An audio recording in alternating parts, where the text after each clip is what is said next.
안녕하세요. 양원석의 복지생각입니다.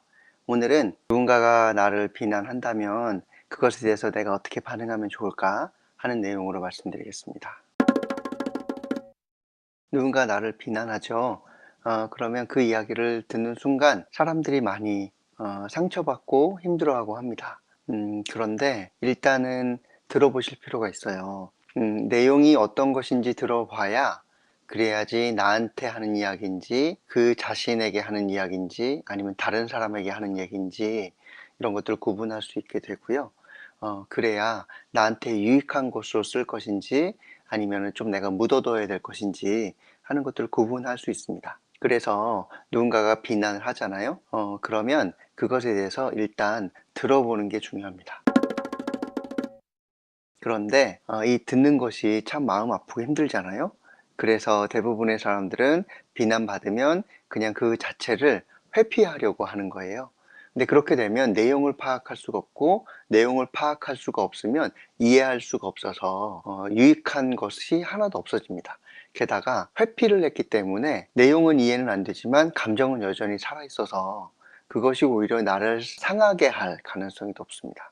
그래서 첫 번째는 어떻게 하시면 좋겠는가 들어보시는 겁니다. 차분하게 들어보시면서 그 내용을 이해하고 그 내용을 이해해야지만 여러 가지로 갈라치기 하면서 상처로 남는 것이 덜할 수 있는 겁니다. 그 다음엔 어떻게 하면 좋을까요? 내용을 잘 이해하시면 이 두 가지를 좀 구분하실 필요가 있으세요.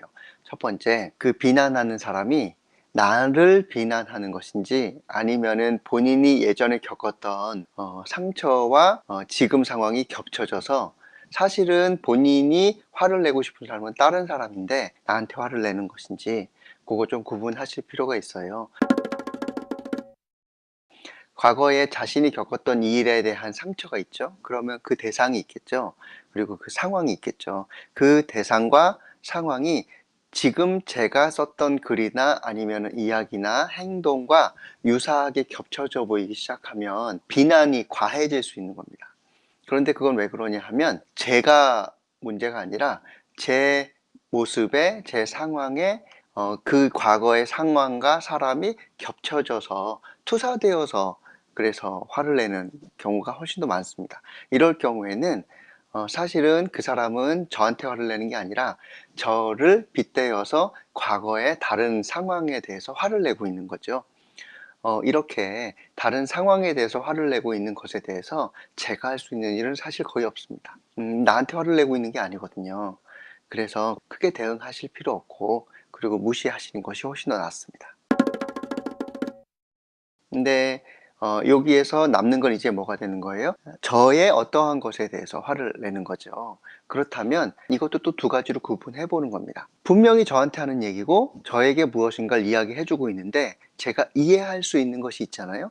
그러면 그것은 오히려 감사하게 여기는 겁니다. 내가 고칠 수 있는 것들을 알려주는 거잖아요. 제가 잘못 알았거나 잘못 이해했던 것들을 알려주는 거죠. 그러면 좀 과하게 이야기했다 하더라도 고맙다, 감사하다. 그리고 제가 고치면 되는 겁니다. 그러면 이후부터는 그 비난의 내용이 저한테 해당되지 않는 것이 되죠. 그렇게 나를 고치는 방향으로 가시면 좋겠어요. 그런데 이해가 됐음에도 불구하고 도저히 동의할 수 없다라고 하면 일단 묻어두는 겁니다. 그러다가 나중에 제 생각이 바뀌거나 좀 더 경험이 확장되면 이해될 수도 있잖아요. 그래서 나중에 내가 알게 되면 그때 다시 꺼내서 나에게 적용해 보겠다 하는 것으로 묻어두시는 방식으로 대응하시면 어떨까 싶습니다. 그래서 여기서 핵심은요, 나에게 유익한가? 그리고 나한테 하는 말인가? 이런 것들이고요. 너무 회피하지 마시고 이해해 보심으로써 대응하시면 좋겠습니다. 예, 도움이 되시면 좋겠어요. 양원석의 복지 생각이었습니다. 고맙습니다.